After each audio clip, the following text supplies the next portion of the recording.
Friends, आइए शुरू करते हैं। The 26th of September Daily Current Affairs 2022. सभी परीक्षाओं के लिए daily GK update. Top 17 Daily GK Updates, National and International News. नीचे राष्ट्रीय और अंतर्राष्ट्रीय समाचारों के साथ शीर्ष 17 महत्वपूर्ण दैनिक सामान्य ज्ञान 2022 अपडेट दिए जा रहे हैं। राज्य छत्तीसगढ़ के मुख्यमंत्री भूपेश बघेल ने हमर बेटी हमर मान अभियान शुरू किया। छत्तीसगढ़ सरकार ने महिलाओं की सुरक्षा पर हमर बेटी हमर मान, हमारी बेटी हमारा सम्मान नामक एक अभियान शुरू करने का फैसला किया है। अभियान का फोकस स्कूल और कॉलेज जाने वाली लड़कियों के बीच सुरक्षा उपायों पर जागरूकता पैदा करना और महिलाओं से संबंधित अपराधों के पंजीकरण और जांच को प्राथमिकता देना है।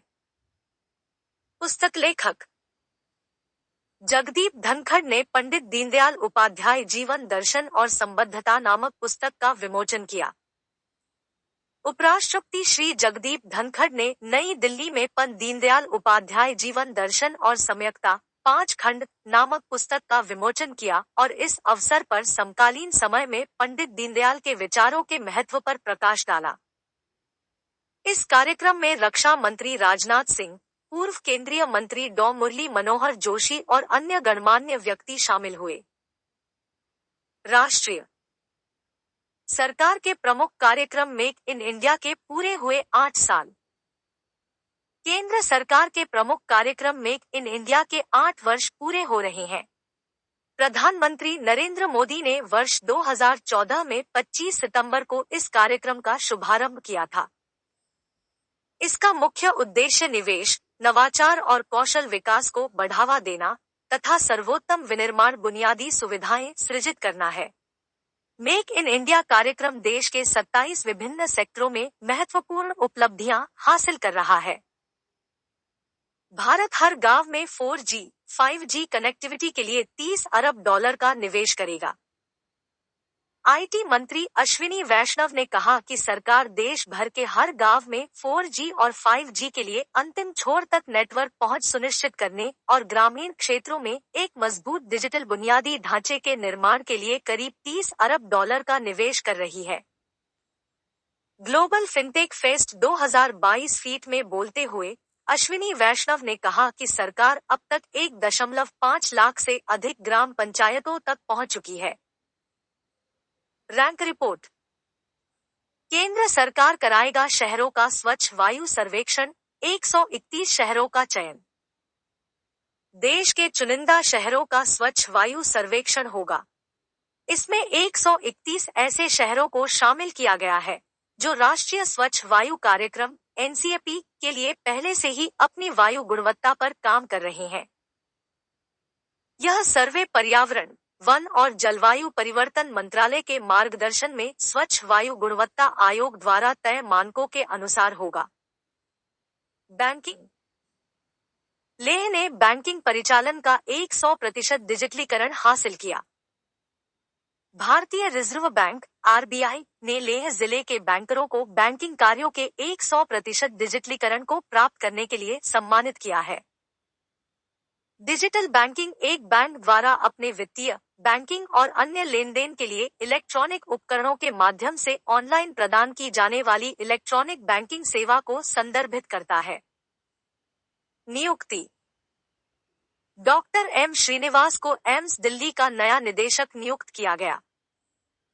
दिल्ली स्थित अखिल भारतीय आयुर्विज्ञान संस्थान दिल्ली AIIMS के बाल सर्जरी विभाग के प्रोफेसर डॉक्टर M श्रीनिवास को दिल्ली एम्स का नया निदेशक बनाया गया है। वे अभी प्रतिनियुक्ति पर ESIC अस्पताल हैदराबाद में तैनात थे।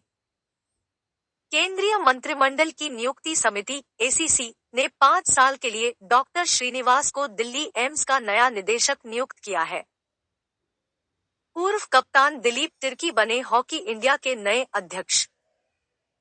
भारत के पूर्व कप्तान दिलीप तिर्की को निर्विरोध हॉकी इंडिया का नया अध्यक्ष चुन लिया गया। हॉकी इंडिया के चुनाव 1 अक्टूबर को होने थे, लेकिन नतीजे पहले ही घोषित कर दिए गए क्योंकि किसी पद के लिए कोई उम्मीदवार नहीं था। नतीजतन हॉकी महासंघ के संविधान के तहत निवर्तमान उम्मीदवार ही निर्विरोध चुने गए। संजय कुमार ने रेलटेल के प्रमुख का पदभार संभाला। रेलवे के उपक्रम रेलटेल के चेयरमैन एवं प्रबंध निदेशक का पदभार संजय कुमार ने संभाल लिया है। RailTel corporation of India limited ने यह जानकारी दी। इससे पहले वे रेलटेल में ही निदेशक, नेटवर्क प्लानिंग एवं विपणन थे। उनके पास निदेशक, परियोजना, परिचालन एवं देखरेख के निदेशक का अतिरिक्त प्रभार भी था।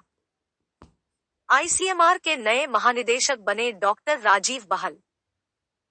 डॉक्टर राजीव बहल को 3 साल की अवधि के लिए भारतीय आयुर्विज्ञान अनुसंधान परिषद (आईसीएमआर) का महानिदेशक नियुक्त किया गया है। इसके साथ उन्हें स्वास्थ्य अनुसंधान विभाग का सचिव भी बनाया गया है।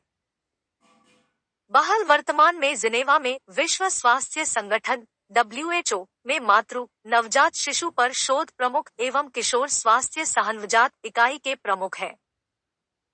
साइंस। भारत में अपनी पहली सौर परियोजना स्थापित करने के लिए अमेज़न ने एम्प एनर्जी के साथ समझौता किया। अमेज़न ने कहा कि उसका पहला सोलर फार्म भारत में स्थित होगा। राजस्थान में सबसे बड़ी ई-कॉमर्स कंपनी अमेज़न द्वारा 420 मेगावाट की संयुक्त क्षमता वाले 3 सौर ऊर्जा संयंत्र बनाए जाएंगे। एम्प एनर्जी के साथ अमेज़न ने क्रमशः रीन्यू पावर और ब्रुकफील्ड रिन्यूएबल्स के साथ 210 मेगावाट और 110 मेगावाट की परियोजनाओं का अनुबंध किया है। सम्मेलन। मनसुख मंडाविया ने आरोग्य मंथन 2022 का उद्घाटन किया। केंद्रीय स्वास्थ्य मंत्री मनसुख मंडाविया ने आयुष्मान भारत प्रधानमंत्री जन आरोग्य योजना (ABPMJY) के 4 साल पूरे होने और Ayushman Bharat digital mission (ABDM) के 1 साल पूरे होने के उपलक्ष्य में 2 दिवसीय आरोग्य मंथन 2022 कार्यक्रम का उद्घाटन किया। मंडाविया ने कहा कि देश में 33 राज्यों केंद्र शासित प्रदेशों में इसके कवरेज में 19 करोड़ से अधिक आयुष्मान कार्ड बनाए गए हैं और 24 करोड़ से अधिक ABHA नंबर भी है। यह देश में स्वास्थ्य रिकॉर्ड के डिजिटलीकरण में एक महत्वपूर्ण मील का पत्थर दर्शाता है। महत्वपूर्ण दिवस। International daughters day 2022। जाने अंतर्राष्ट्रीय बेटी दिवस क्यों मनाया जा रहा है। हर साल सितंबर महीने के आखिरी रविवार को अंतर्राष्ट्रीय बेटी दिवस इंटरनेशनल डॉटर्स डे मनाया जाता है। इस साल 26 सितंबर यानी आज डॉटर्स डे मनाया जा रहा है। हर रिश्ते का एक खास दिन मनाया जाता है, ऐसे में आज बेटी दिवस मनाया जा रहा है। इस दिन को मनाने का एक खास उद्देश्य है। इस उद्देश्य के तहत पूरी दुनिया में बेटियों को भी बेटे के समान ही महत्व और सम्मान दिया जाए, इसलिए यह दिन मनाया जाता है। बेटी की अहमियत उसके माता पिता से ज्यादा कोई नहीं समझ सकता है। World pharmacist day 2022। विश्व फार्मासिस्ट दिवस क्यों मनाया जाता है। हर साल 25 सितंबर को दुनिया भर में विश्व फार्मासिस्ट दिवस वर्ल्ड फार्मासिस्ट डे मनाया जाता है। बता दे, जब भी कोई व्यक्ति बीमार होता है तो वह डॉक्टर के पास जाता है और डॉक्टर उसे कुछ दवाइयां लिख कर देता है, जिन्हें लेने के लिए आपको फार्मासिस्ट के पास जाना पड़ता है। इन्हीं फार्मेसियों पर ध्यान आकर्षित करने के उद्देश्य से इस दिन को मनाने की शुरुआत की गई। World contraception day 2022। जाने विश्व गर्भनिरोधक दिवस के बारे में। हर साल 26 सितंबर को विश्व गर्भनिरोधक दिवस वर्ल्ड कॉन्ट्रासेप्शन डे मनाया जाता है। इसका उद्देश्य लोगों को गर्भनिरोधक के बारे में जागरूक करना होता है। भारत के अलावा कई देशों में गर्भनिरोधक के बारे में जागरूकता बढ़ाने के लिए समय समय पर विशेष जानकारी दी जाती है। विश्व गर्भ निरोधक दिवस मनाने का उद्देश्य वर्तमान में युवा पीढ़ी को यौन जागरूक बनाने के लिए किया जाता है। लोगों को समय समय पर कार्यक्रम का आयोजन कर इस विषय में जानकारी दी जाती है। युवा पीढ़ी को गर्भनिरोधक के उपाय के बारे में बताना और इस कार्यक्रम में लोगों को गर्भधारण के बचाव के बारे में बताया जाता है। अंतर्राष्ट्रीय परमाणु हथियार उन्मूलन दिवस 26 सितंबर। संयुक्त राष्ट्र हर साल 26 सितंबर को परमाणु हथियारों के पूर्ण उन्मूलन के लिए अंतर्राष्ट्रीय दिवस international day for the total elimination of nuclear weapons के रूप में मनाता है।